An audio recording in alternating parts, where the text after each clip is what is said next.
fascinating facts about Alexander the Great, Iskandar Zulkarnain. Full name.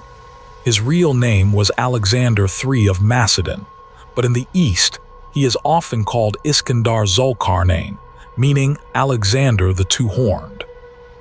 Born in 356 BC in Pella, the ancient capital of Macedonia, today's northern Greece.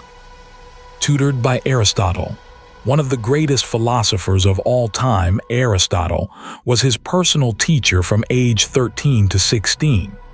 He taught Alexander philosophy, science, medicine, and literature. Loved Homer, Iliad. Alexander carried a copy of the Iliad, about the hero Achilles. On every campaign, it was his favorite book. Became king at only 20 years old after the assassination of his father, King Philip II. Never lost a battle in his entire military career, despite being outnumbered in many major wars. Created one of the largest empires in history, stretching from Greece to Egypt, Persia, and as far as India, all before turning 33.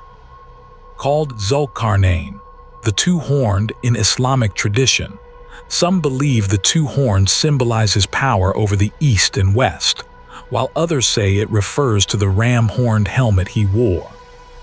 Founded more than 20 cities named Alexandria, the most famous being Alexandria in Egypt, which still exists today.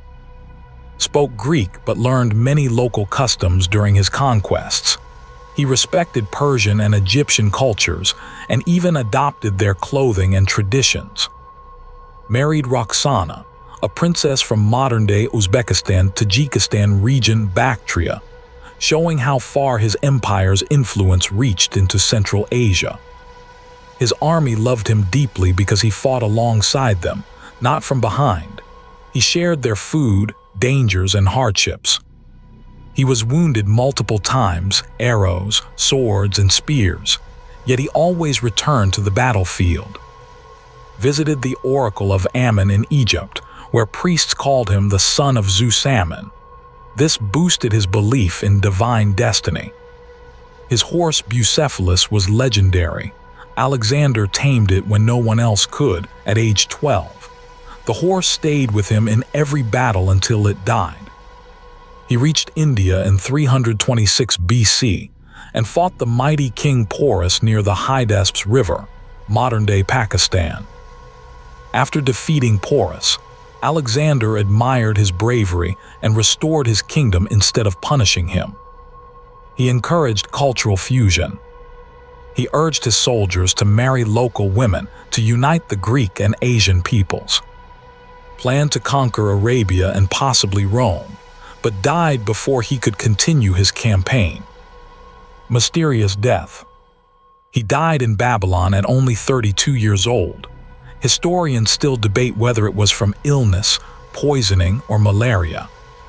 His body was placed in a golden coffin and taken to Alexandria, Egypt, but the tomb's location remains one of the greatest historical mysteries. Influenced both East and West, Greeks saw him as a hero and conqueror, while Persians, Indians, and Muslims remembered him as a wise and just ruler, Iskandar Zulkarnain. In the Quran, Zulkarnain is described as a righteous and powerful ruler who traveled to the ends of the earth and built a great barrier to protect people from Gog and Magog, Yajuj and Majuj. He promoted learning. Everywhere he conquered, he founded libraries, cities, and centers of culture. Alexander's vision was not just to conquer, but to create a united world, one people. Even centuries later, many kings and leaders, like Napoleon and Julius Caesar, admired him and tried to follow his path. Legends spread across Asia. In Persian, Turkish, and Central Asian literature, Iskandar became a hero in epic poems and stories, even appearing in Ferdowsi's Shahnameh. He inspired the name Iskandaria, Alexandria in many places, from Egypt to Afghanistan and even Uzbekistan's legends. His empire helped spread Hellenistic culture, a mix of Greek, Persian, Egyptian, and Indian traditions, shaping art, architecture, and science for centuries. Even in modern times, his story symbolizes courage, leadership, and the dream of connecting civilizations. He named cities after his horse too, not just after himself. The city of Bucephala in present-day Pakistan was named to honor his loyal horse, Bucephalus, after it died in battle. Alexander's army spoke many languages. By the end of his conquests, his army included Greeks, Persians, Egyptians, and even Indian soldiers, one of the first truly multicultural armies in history. He respected local religions. In Egypt, he prayed to Egyptian gods. In Babylon, he honored Mesopotamian deities. He believed this earned him respect from local people. He was fascinated by the unknown world. He ordered his scientists to study new plants, animals, and geography wherever they went. His campaigns expanded Greek knowledge of Asia. He reached as far as modern-day Uzbekistan, Tajikistan, and Pakistan. Ancient historians wrote about his visit to regions near the Amu Darya River, Oxus, known to Central Asian legends as part of Zulkarnain's journey. He introduced Greek culture to the East. Cities he founded had theaters, temples, and gymnasiums, blending Greek and local traditions. His generals later created their own empires after his death, called the Diadochi kingdoms, like Ptolemaic Egypt, ruled by Cleopatra's ancestors, and the Seleucid Empire.